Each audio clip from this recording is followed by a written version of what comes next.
Bonjour à tous. Salut! Aujourd'hui on se retrouve pour une nouvelle vidéo et on va vous parler du transport de vos chiens. Alors que ce soit en voiture, en train ou en avion, on vous explique tout. Comment transporter son chien en voiture? Tout d'abord, au niveau de la réglementation, il faut savoir que votre chien ne peut pas être dans l'habitacle de votre voiture comme ça, brut de pomme, c'est pas possible, c'est trop dangereux, parce que votre chien c'est un projectile. Pareil, si vous avez un accident, s'il y a une intervention, les pompiers, etc., ils peuvent avoir des problèmes pour intervenir parce que votre chien, voilà, il peut être... Il est en liberté dans la voiture et on ne peut pas connaître la réaction d'un chien qui vient de vivre un traumatisme. C'est ça. Donc légalement, votre chien, vous avez trois possibilités. Soit vous le mettez en caisse de transport. Évidemment, avant vous allez l'habituer à la caisse de transport, on va pas le mettre et bim, attendre de voir ce qui se passe. Soit vous le mettez dans le coffre, mais dans ce cas, il faut qu'il y ait un filet ou une grille de séparation. Troisième option, vous allez attacher votre chien avec une ceinture de sécurité. Donc il doit être au harnais et le surtout harnais... pas au collier. Non, ouais, surtout pas. Pareil, en cas de choc au collier, ça fait le coup du lapin. Ensuite, comment habituer votre chien à voyager en voiture et surtout comment faire pour que ce moment soit agréable pour vous, mais surtout pour votre chien. Chez Nature de Chien, on recommande 3 étapes. La première étape, c'est finalement de jouer autour de la voiture avec son chien ou avec son chiot. Vraiment faire en sorte que assimile votre voiture à quelque chose de positif. Ensuite, on peut mettre le chien dans sa cage de transport si on a opté pour la cage, ou sinon juste dans le coffre de la voiture, moteur éteint, sans rien faire de particulier, juste en continuant à lui donner des friandises, à jouer avec lui, à être dans une démarche vraiment positive. Surtout, il ne faut pas aller trop vite. Vous allez trop vite, vous allez brûler des étapes, et ça, clairement, du coup, c'est la meilleure chose à faire pour ne pas y arriver. Et ensuite, la troisième étape, c'est de faire des petits trajets, et des trajets qui se terminent toujours sur quelque chose de positif. Clairement, n'emmenez pas votre chien systématiquement en voiture pour qu'il aille chez le véto. Essayez vraiment de faire en sorte que ce soit des petits trajets qui se terminent toujours sur une balade ou sur une séance de jeu ou sur quelque chose vraiment qui va être agréable pour votre chien, pour qu'il assimile tout simplement aller dans la voiture à quelque chose de positif. Comme pour beaucoup d'apprentissage, le plus important c'est de le faire le plus tôt possible. Pourquoi? Eh bien tout simplement parce que plus le chien aura vécu des expériences diverses dès son plus jeune âge, plus ça deviendra finalement normal et plus il sera habitué à vivre de nouvelles expériences à vos côtés. Ensuite, il faut savoir que pour la voiture, c'est assez particulier parce que la première fois que votre chiot, en général, a eu une expérience liée à la voiture, c'est finalement quand il a été séparé de sa mère. Donc dès que vous l'avez adopté, que vous l'avez ramené chez vous, faites plein de petits trajets qui, comme je disais tout à l'heure, découleront sur quelque chose de positif pour que votre chiot vraiment assimile ça à quelque chose de sympa plutôt qu'au fait d'être séparé de sa mère et puis de changer de groupe social, d'environnement, etc. Et des petites astuces en plus pour vous aider. Donc là, c'est vraiment l'habituation pour que ça se passe bien. Mais si votre chien ou votre chiot est anxieux ou ne se sent pas bien en voiture, finalement, ça va être le même travail que Clémentine vient de vous expliquer, mais ça peut être un petit peu plus long parce que forcément, on doit revenir sur quelque chose que le chien n'aime pas forcément. Du coup, les autres petites astuces en plus, ça peut être de vous aider avec des produits qui sont naturels. Donc, vous avez par exemple la marque Adaptil qui propose des colliers apaisants en fait. Donc, il n'y a pas d'effet secondaire, il n'y a pas d'accoutumance. Au pire, ça fait rien. Voilà, exactement.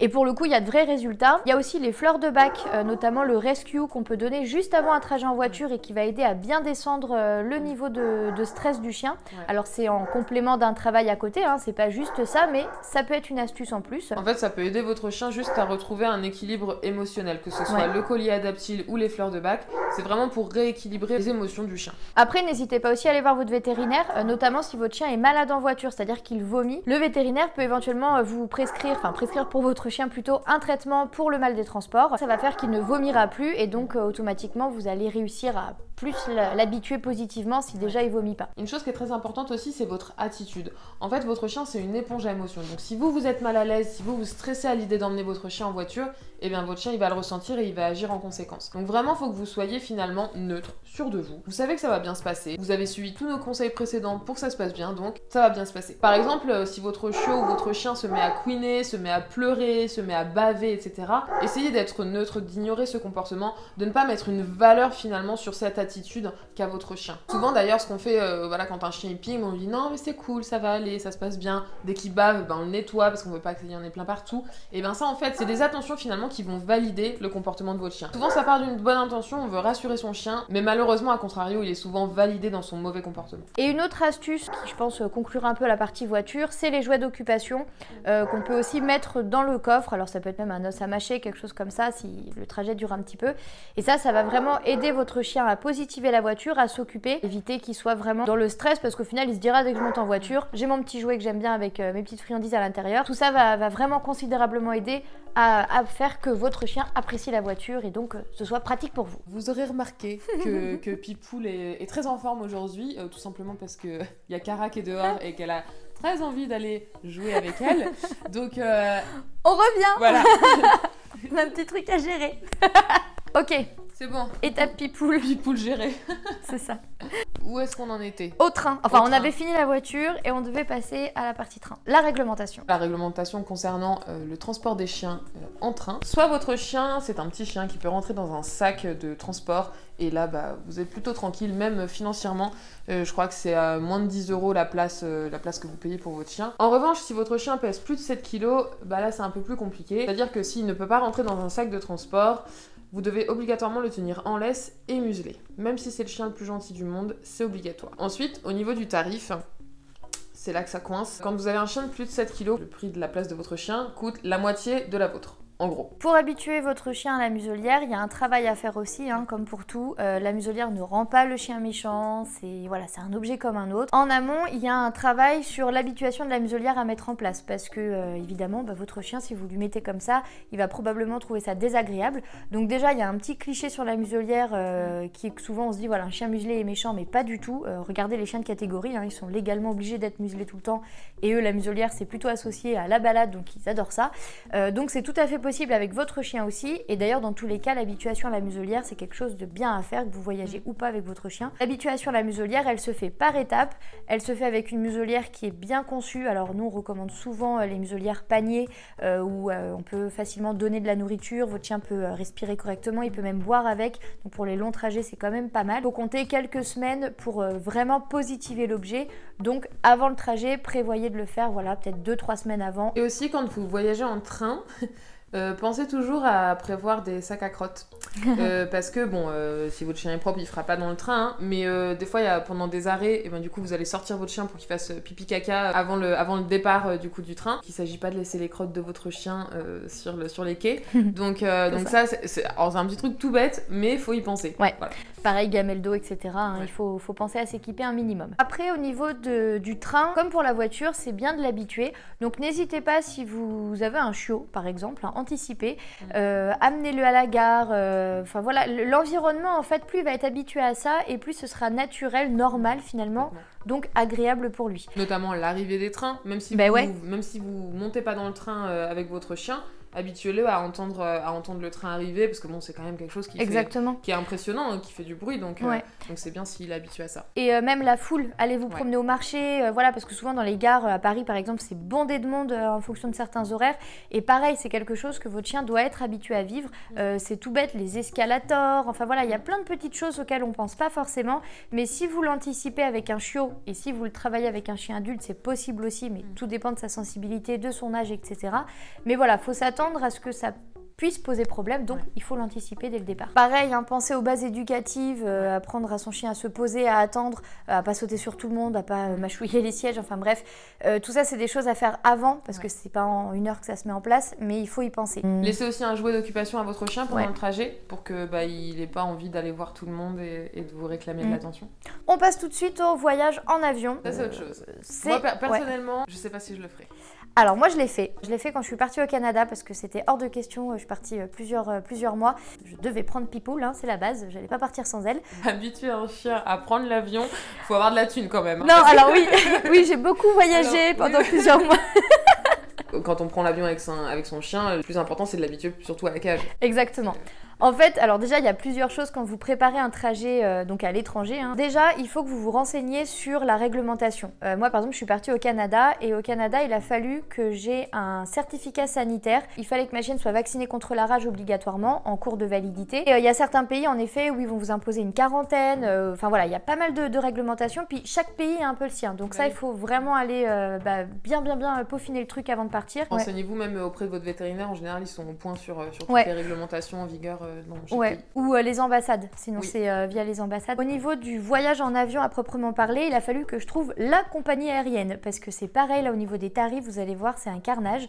Pareil, votre voyage en avion, en fonction de la taille du chien, enfin du poids du chien, il peut voyager avec vous, mais s'il est trop gros, moi Pipou, le 35 kg, c'était impossible.